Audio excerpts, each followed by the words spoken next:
Mesdames, Mesdemoiselles et Messieurs, frères et sœurs dans le Seigneur, que Dieu vous bénisse au nom merveilleux de notre Seigneur et Sauveur Jésus-Christ.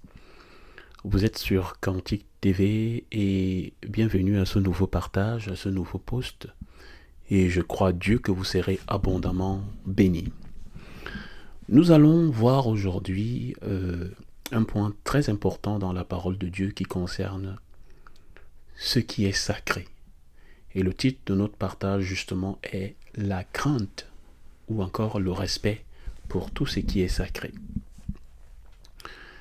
Je suis convaincu, et beaucoup de frères et sœurs dans le Seigneur sont de ce même avis, que ce qui portera le coup de grâce ou ce qui détruira notre monde ou cette terre, c'est la perversion, c'est la décadence, c'est le manque de respect envers tout ce qui est sacré. Et comme introduction, je voudrais vous amener dans le livre de Genèse. Nous n'allons pas lire parce que c'est un très long chapitre. Nous n'allons pas lire, mais je voudrais ici, pour ceux qui ont déjà lu et ceux qui ne l'ont pas encore fait, je vous invite à aller le faire. Le livre de Genèse qui relate l'histoire de Lot. Lot qui habitait dans la province de Sodome et Gomorrhe. Il s'avère que Sodome et Gomorrhe ont été détruits par la foudre du ciel. Et pour cause, il y avait une telle décadence, une telle démesure, une telle déchéance, un comportement plus que bestial des comportements des habitants de Babylone, du comportement des habitants de, c'est un lapsus révélateur, de Sodome et Gomorrhe. Donc voilà en introduction pour dire que quand on n'a plus la crainte, quand on n'a plus le respect pour les choses les plus logiques, les plus naturelles, les plus simples de cette terre ou de cette vie, on attire sur nous la colère de Dieu. Et les habitants de Sodome et Gomorrhe vont attirer la colère de Dieu sur eux au point où, en une seule nuit, ces deux villes vont disparaître, excepté Lot et ses filles qui vont trouver grâce à ses yeux. Pourquoi je commence par là? Je commence par là pour démontrer ici que Dieu envoyait ces signes à nous, aux hommes et aux femmes pour dire il y a une limite. Il y a une limite à laquelle l'homme ne doit pas aller, ne doit pas franchir. Il y a une limite que l'homme ne doit pas franchir. Et si on va même un peu plus tôt, vous verrez que ce qui a causé le déluge, c'est encore une fois de plus la décadence, la déchéance, le comportement, le mauvais comportement, le péché des hommes qui a causé la destruction de la terre par les eaux. Eh bien, tenez-vous tranquille, je voudrais encore dire une fois de plus que ce qui amènera la perte de l'humanité, c'est bien sûr le manque de respect envers ce qui est saint, ce qui est sacré, envers ce qui est juste, ce qui est bon, ce qui est agréable, ce qui est parfait.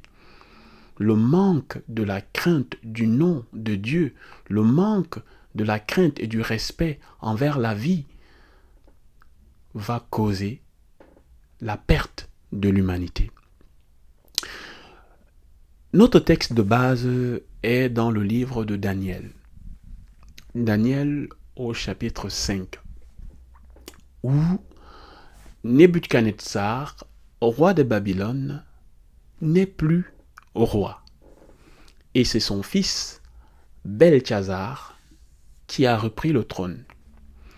Il faut dire que Nebuchadnezzar, quand il était roi, avait vaincu le royaume d'Israël et avait emmené en captivité le peuple d'Israël à Babylone.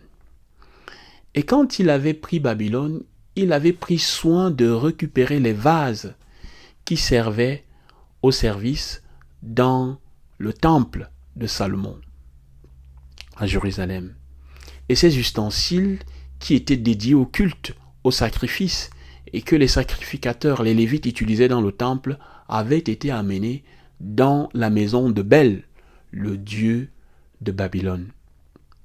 Cependant, Nebuchadnezzar ne les avait pas utilisés, car si vous allez lire le livre de Daniel, vous allez voir que Nebuchadnezzar, bien que païen, avait reconnu la grandeur du Dieu de Daniel, l'Éternel Dieu Tout-Puissant, et qu'il avait même ordonné à toute personne qui lui était assujettie.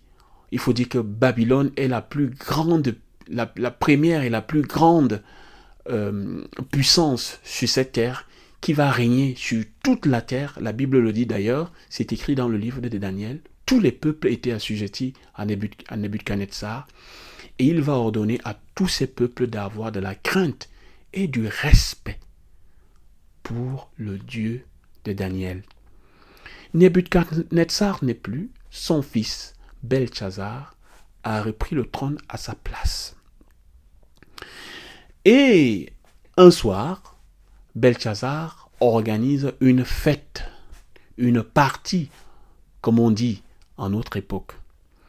Et après avoir bu du vin, je vais résumer parce que le chapitre 5 en lui-même il est très long.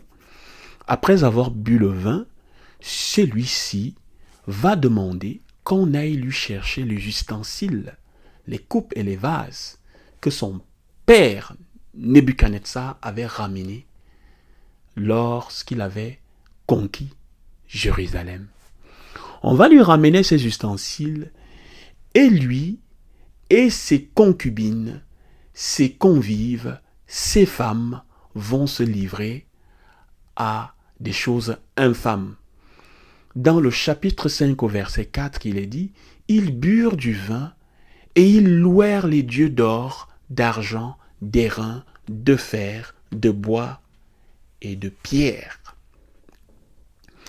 Voyez-vous, il y a une limite à tout, et je le disais en introduction que ce qui va causer la perte de l'humanité, c'est le manque de respect, le manque de crainte, d'abord à ce qui est sacré. Le nom du Dieu Tout-Puissant est sacré, et tout ce qui accompagne le nom de Dieu est sacré. Et d'ailleurs, la Bible dit, ne jure pas par le ciel, parce que c'est le trône de Dieu, ne jure pas par la terre, parce que c'est le marchepied, ne jure pas par ta tête, parce que tu ne peux pas créer une vie. Tout cela était pour amener l'homme à avoir du respect et de la crainte pour le nom de Dieu. Et Belchazzar, par hasard, va ignorer tout ce que son grand-père, son père, Nebuchadnezzar, avait ordonné, notamment la crainte du nom de Dieu, la crainte du Dieu de Daniel, la crainte du Dieu des Israélites qui était dans son royaume. Alors, il va se passer quelque chose de terrible après qu'ils aient fait ces choses qui étaient insupportables, non seulement aux yeux des Israélites qui étaient là, mais aux yeux de Dieu, bien plus encore. Et une main va apparaître sur le mur et va écrire quelques mots que personne, ni les Chaldéens, ni les magiciens qui étaient dans le royaume de Babylone et qui exerçaient les divins et autres, ne parviendront pas à déchiffrer l'écriture. Le roi, ses convives, ses concubines et tous ceux qui étaient et qui faisaient la fête vont dessouler, mais à une vitesse alors, une vitesse lumière, et ils vont retrouver leur sens. Parce que la Bible dit au chapitre 5, on dit le roi changea de couleur. Verset 6, le roi changea de couleur et ses pensées le troublèrent. Les jointures de ses reins se relâchèrent et ses genoux se heurtèrent les uns contre les autres. Tellement il avait peur. Et laissez-moi vous dire que à cette époque-là sur la terre, il n'y avait pas un royaume aussi puissant que le royaume de Babylone. Il n'y avait pas un royaume aussi en sécurité comme le royaume de Babylone.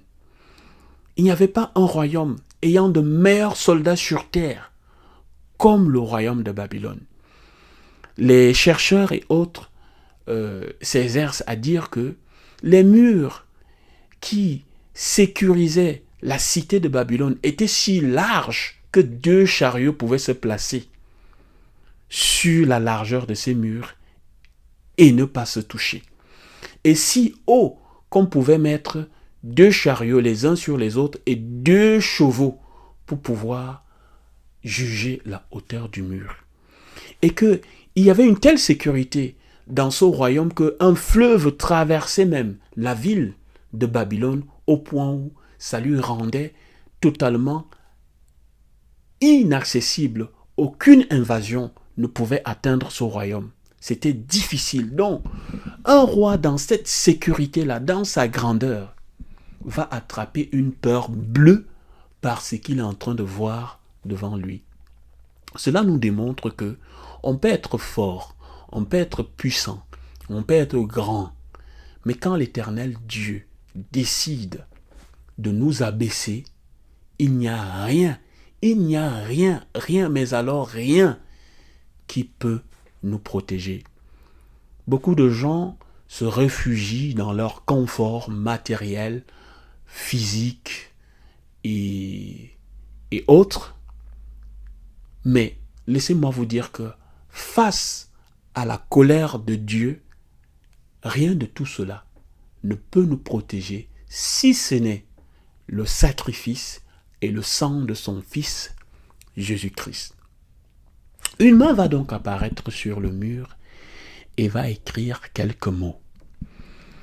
Et comme je le disais, aucun sage de Babylone, aucun divin, aucun chaldéen ne parviendra à déchiffrer ce qui est écrit sur le mur.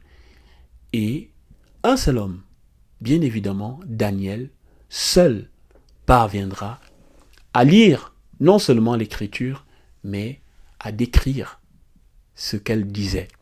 On va donc faire venir Daniel, et Daniel, avant de donner l'explication, va rappeler à Belchazzar quelle était la faute qu'il avait commis. Il avait commis quelque chose d'infâme, quelque chose qui ne pouvait pas se faire. Il va lui rappeler la grandeur de son père Nebuchadnezzar. Il va lui rappeler comment Dieu avait brisé son père Nebuchadnezzar afin que celui-ci reconnaisse la grandeur de Dieu et de donner la loyauté, la louange à Dieu lui seul, car c'est Dieu qui lui avait donné cette puissance. Il faut vraiment aller lire ce chapitre. Au verset 18, chapitre 5 de Daniel dit « Ô roi, le Dieu suprême avait donné à Nebuchadnezzar ton père l'empire, la grandeur, la gloire, la magnificence. Et à cause de la grandeur qu'il lui avait donnée, tous les peuples, les nations, les hommes de toute langue étaient dans la crainte et tremblaient devant lui. » Voilà.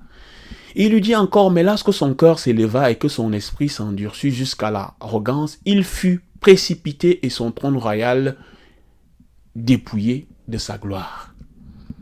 Mais quand il reconnut, la Bible le dit, quand il reconnut la grandeur de Dieu, son trône lui fut donné.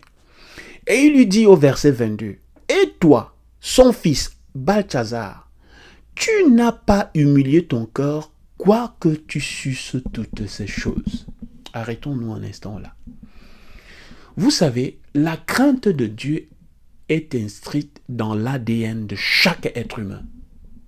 Il n'y a pas un homme sur cette terre qui peut dire que Dieu n'existe pas. Parce que dans notre fort intérieur, dans notre âme, dans notre intérieur, même si on se bat tous les jours à vouloir dire on ne croit pas à ceci, Dieu n'existe pas et ceci, mais dans notre fort intérieur, quand nous sommes confrontés à quelque chose qui nous surpasse, quelque chose qui est au-dessus de nous, et bien évidemment, nous recroquevillons, on se réfugie dans cette petite étincelle, qui est à l'intérieur de nous, à savoir le Dieu Tout-Puissant. Vous allez remarquer que un homme peut être grand et fort, puissant, avoir de la grandeur. Mais dès qu'il se retrouve face à quelque chose qui lui dépasse, la première chose qui lui vient à l'esprit, ou la première exclamation qu'il ait, c'est « Oh mon Dieu!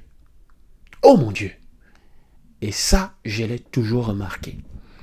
Et bien sûr, Balthazar ici ne pouvait pas ignorer que son père, Nebuchadnezzar, avait donné gloire et avait donné des édicts qu'il fallait respecter le Dieu d'Israël, le Dieu Tout-Puissant, le Dieu qui a créé le ciel et la terre. Et il va lui dire, tu as fait quelque chose de terrible. Tu as bu dans les vases qui servaient dans le service du temple, avec lequel on faisait des sacrifices. Et arrêtons-nous là à un moment donné pour dire que la colère de Dieu se répand sur tout être, comme dit l'apôtre Paul dans les Épîtres. Sur tout être, sur tout homme qui ne respecte pas et qui ne craint pas Dieu. Elle est réservée sur tout homme, sur toute femme, sur toute personne qui ne craint pas Dieu. Sa colère lui est réservée. Et pourquoi Dieu s'est-il tant irrité vis-à-vis de ces vases? Ces vases étaient une représentation du sacrifice de Jésus-Christ, du sacrifice de Pâques, du sacrifice pour le rachat des âmes que Jésus-Christ devait faire. Bien que, ayant été introduit depuis le livre d'Exode par le prophète Moïse, que Dieu va utiliser pour sortir le peuple d'Égypte, Dieu va demander à Moïse de réaliser ces vases-là et de bâtir l'arche. Et dans l'arche, il y avait le tabernacle sur lequel ces ustensiles servaient pour le sacrifice. Et avant, le sacrifice, c'était avec les animaux. Et ces vases-là servaient à recueillir le sang des animaux afin de faire la purification des objets du temple et du peuple qui venaient devant l'autel. Et cela représentait ce que Jésus-Christ devait venir accomplir plus tard. Et ces vases s'étaient transmis de génération en génération, et en Israël, c'était quelque chose de sacré, quelque chose de saint, quelque chose de grand.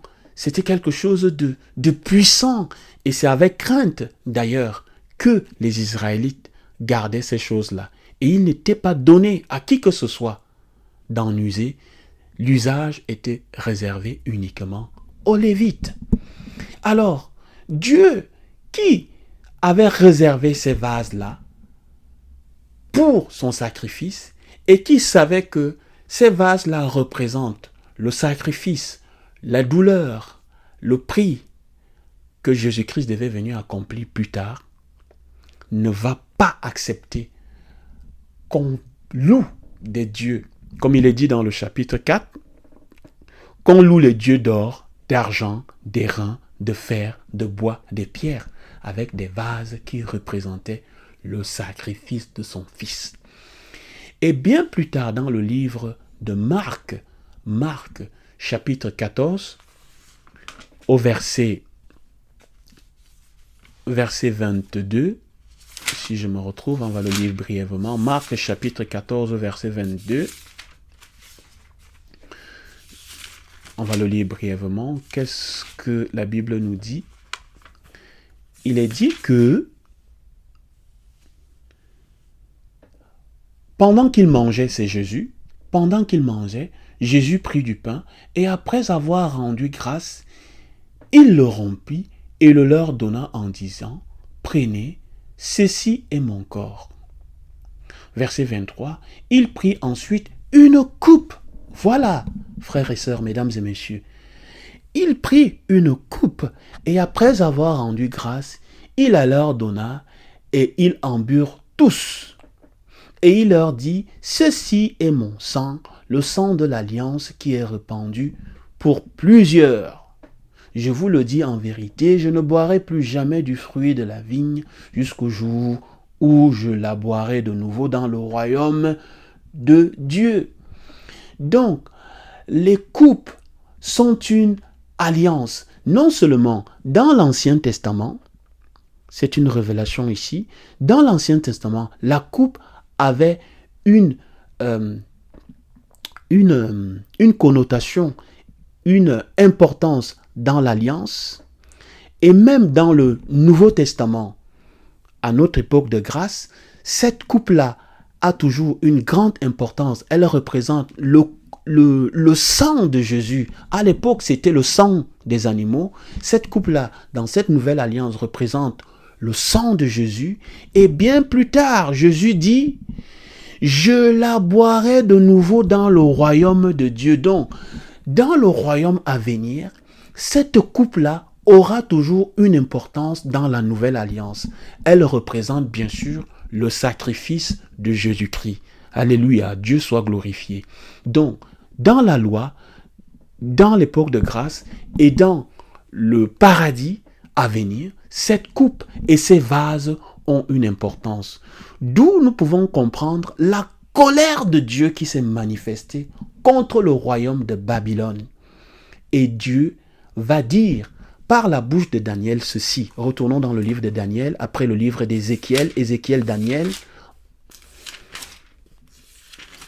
Daniel chapitre 5.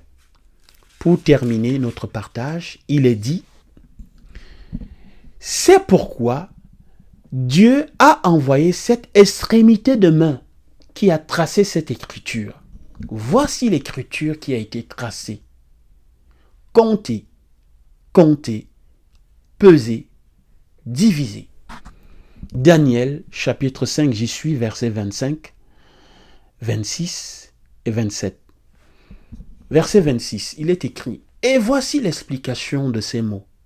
Comptez, Dieu a compté ton règne et il y a mis fin. Pesez, verset 27, tu as été pesé dans la balance et tu as été trouvé léger. Divisé, ton royaume sera divisé et donné aux Mèdes et aux Perses. Terminons avec le verset 31. Et Darius, versets 30 et 31, cette même nuit, Balthazar, roi des Chaldéens, fut tué, et Darius, le Mède, s'empara du royaume, étant âgé de 62 ans. On peut donc comprendre ici pourquoi la colère de Dieu s'est manifestée contre Balthazar et contre le royaume de Babylone. Cette coupe avait une signification importante dans les alliances, non seulement de la loi, de la grâce et dans l'alliance à venir. Frères et sœurs dans le Seigneur, mesdames et messieurs, ne donnez pas foi à tout ce qu'on peut dire à ce temps et époque de fin des temps de grâce. Tout n'est pas permis. Tout n'est pas utile. Tout ne vous est pas permis.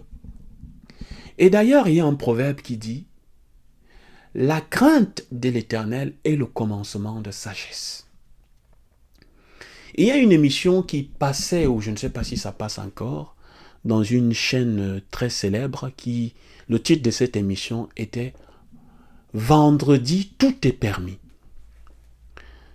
Tout ne nous est pas permis. Il y a une borne. Dieu a placé les bornes en toutes choses. Il y a une limite en toutes choses. Et même notre civilisation a fait des routes pour qu'on ne roule pas n'importe comment. Il y a les panneaux de signalisation. 50, 30, 10, 20, 70, 80, 120, et ainsi de suite. Il y a des lois. Il y a des limites. Mais d'où vient-il donc que on nous dise que tout est permis. Tout ne nous est pas permis. Quelques thèmes de ce à quoi nous devons avoir du respect et de la déférence. Le nom de Dieu, la crainte de Dieu, la crainte de sa parole. Il y a des gens qui blasphèment avec le nom de Dieu et qui s'amusent et qui plaisantent avec le nom de Dieu et de son Fils. Il y a certains qui disent, ah, votre Jésus là, il a dit qu'il revenait, mais depuis là, on ne le voit pas. Ô homme, que Dieu te pardonne. Ô homme, que Dieu te pardonne, toi qui dis que Dieu n'existe pas. Ô homme, que Dieu te pardonne, qui croit que Dieu est un homme et qu'il te ressemble et qu'il est capable des pires abominations. Oh, que Dieu nous pardonne chaque fois que nous avons eu à douter ou que nous avons notre manque de foi. Le nom de Dieu est sacré et tout ce qu'il a établi comme règles et ordonnances sont sacrés. La vie est sacrée. Et d'ailleurs, Dieu dit, je redemanderai l'âme de la personne à celui qui tuera une personne. Le mariage est sacré.